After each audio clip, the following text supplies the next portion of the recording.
So we're eager to visit with you today. We want to help you to understand that the laws of physics that you understand, like the law of gravity, which is consistent, you don't have to go to a school about gravity.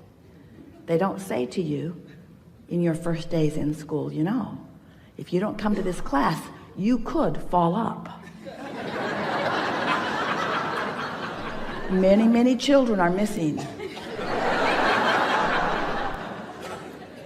because the law is consistent. It works the same for everyone, and you learn to utilize the law to your advantage. And the law of attraction is such a law. It is utterly consistent. It never makes an exception, and it never makes a mistake. So you have to figure out how to work within the laws of the universe. We cannot talk about the law of attraction without introducing to the subject momentum, because law of attraction is the reason that momentum exists. When you give your attention to something for as little as 17 seconds, at that 17-second point, there is a momentum that is discernible as another thought like it joins it, and so forth. So the more you focus, the more momentum.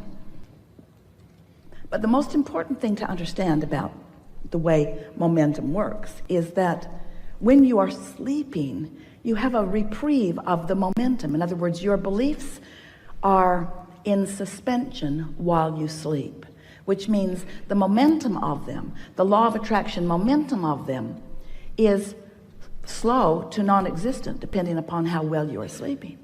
So what that means is when you awaken in the morning, you have the opportunity to reestablish, if you want to, a vibrational starting point that law of attraction will begin to respond to right away. Now, usually when you wake up in the morning, you remember what you were thinking about yesterday, or more important, you achieve the emotional feeling place of what you were feeling yesterday.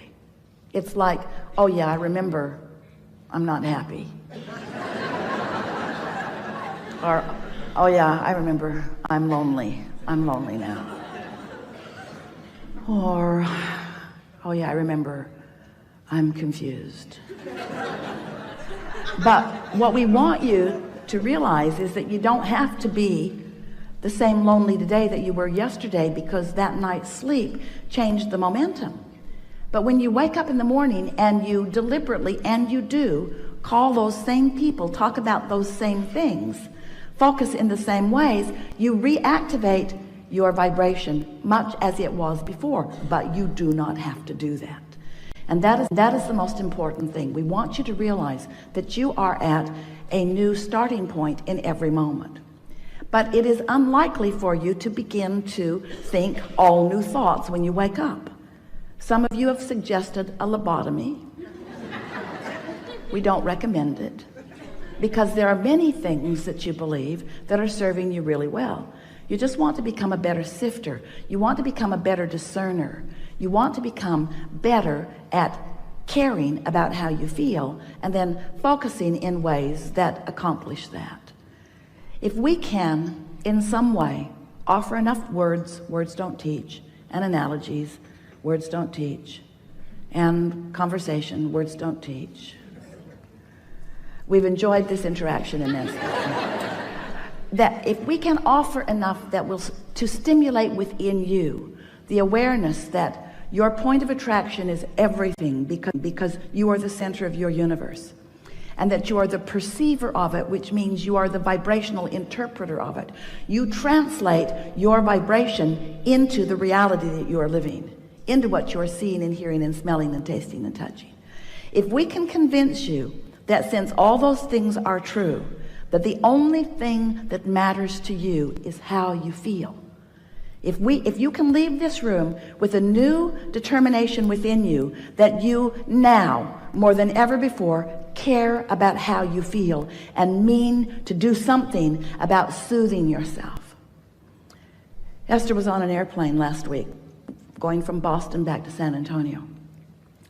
And there was a beautiful family sitting in front of her, a mother and a child about 6 years old, and two little twin boys who were about 2, maybe, if even. They were walking, sort of kind of talking. And they were all strapped into their 4 seats. And Esther was sitting right behind the mother. And when the airplane took off, one of the little boys across the aisle from his mother was terrified. It was probably his first flight, and the roar of the engine, the sound of the machine, the feeling of it on the runway, he was hysterical. And he wasn't spoiled, he was hysterical. He was frightened. It was a new experience, and the power of the airplane scared him.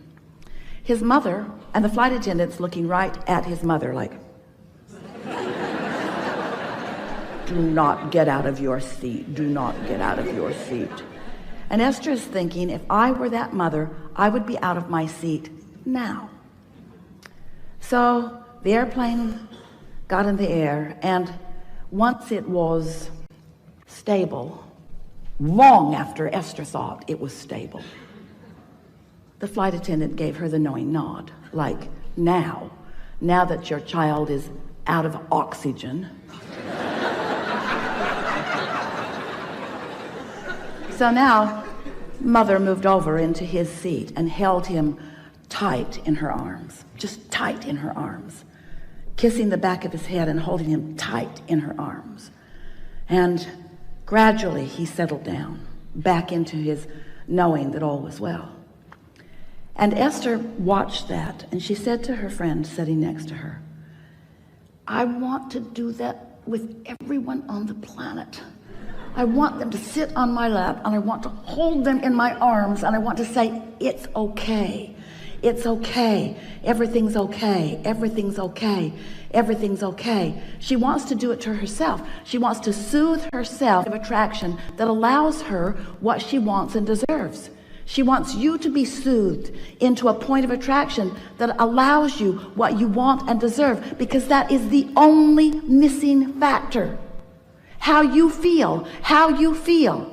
If you're terrified, if you're angry, if you're resentful, if you're depressed, if you're aggravated, if you're overwhelmed, those negative emotions are you beating up on you. Now it doesn't feel like that to you.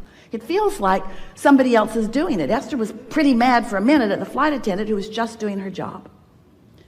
But it made Esther want, with everything that she is, to just make sure that she takes care of feeling good. In other words, someone asked us the best question that has ever been asked a few weeks ago. And the question was, Abraham, how do you get rid of doubt? And we said, you get rid before it starts, which was so annoying. Because when you're in the middle of it, that answer doesn't apply. How do I get rid of it before it starts when I've already got it? And we say, well, eventually you're going to sleep, and you're going to get up tomorrow, and tomorrow you're going to soothe yourself better so that doubt never gets started. Doubt will never get a foothold if you're watching what you're doing. So Esther began applying that to herself. She woke up every morning with a determination that she was going to find a good feeling place, and that she was going to maintain it as long as she could. And she, for the first day, she didn't even get out of bed before it was too late. The second day it was better. The third day she didn't make it through breakfast. In other words, it took quite a while of Esther caring more about how she felt than tending to emails, caring more about how she felt than tending to what was going on with other people. In other words, you've got to put yourself first. You've got to be so selfish. You have to care about how you feel, which means you have to tend to the self that you really are. You've got to find a way of closing that gap between who you're being right now and who you really are. And who you really are loves you so much, adores you, appreciates everything that you are, flows constantly to you, assisting you in every possible way. Last week, Esther came bouncing up the steps, and the step wasn't stable. When she stepped on it, it caved in, and her foot went between the step and the stage. Scraped up her shin. She stumbled onto the stage. It was funny. It was really funny. And Esther thought, for the life of me, I do not know how I went down. So Esther has a dear friend who sees energy. She always comes to the seminars in the city where she lives and sits in the back of the room because she not only likes to see the energy around Abraham, she liked to see the energy around Jerry when he was sitting at the table, and the energy around you. She could actually see who was all lighted up. She knows who Abraham is likely to call on because she can read this energy. So after every workshop, she watches all of the live streams. She sends Esther an email and she says, yeah, Jerry walked on the stage with you. And Esther says, yeah, I know. I can feel him there. And then she said, he caught you last week. And Esther thought, that's why I didn't fall down. Didn't make sense to me.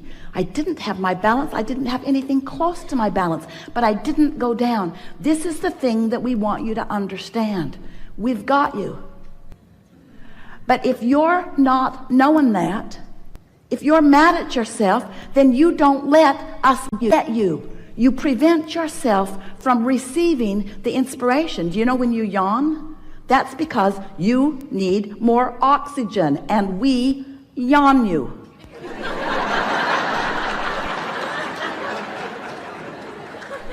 All of you are receivers, you see.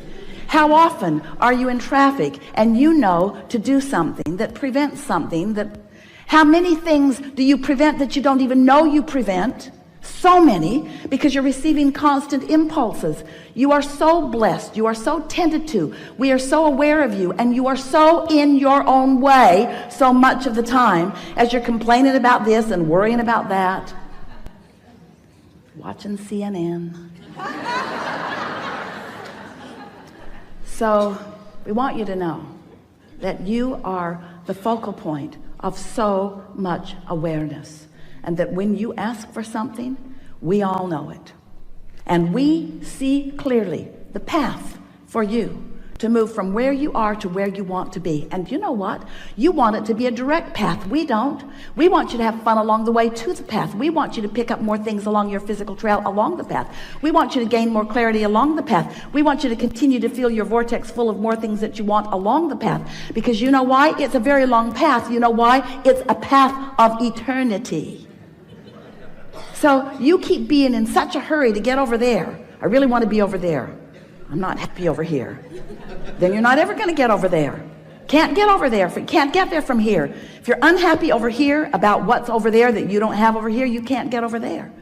So what we want you to understand is that it's never about getting over there. It's about preparing over here so that over there can come over here where you are. Did you get that? Because this is about law of attraction. This isn't about law of assertion. It's not law of getting things done. It's not of proving worthiness.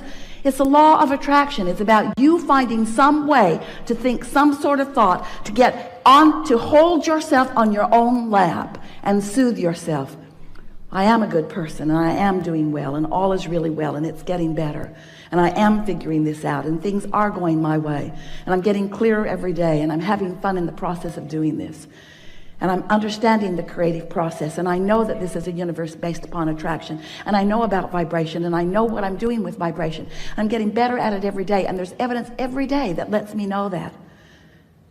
As you soothe yourself, as you do something about tending to your point of attraction, which is all that matters, because everything else is already done, you see. It's like sometimes, we'll just give you a sort of analogy. You've asked for it, and you're summoning it, but you've got your shield up device. You've got your umbrella up, old style. You've got your umbrella up, and everything that you want is flying to you, but you're deflecting it with your habits of thought, with your bogus, ridiculous habits of thought, like unworthiness or unreadiness or not in the right placeness or being mad at somebody else. So we're eager to talk with you about whatever is important to you. Nothing is off limits. You will notice a perfect unfolding in the way this all comes together.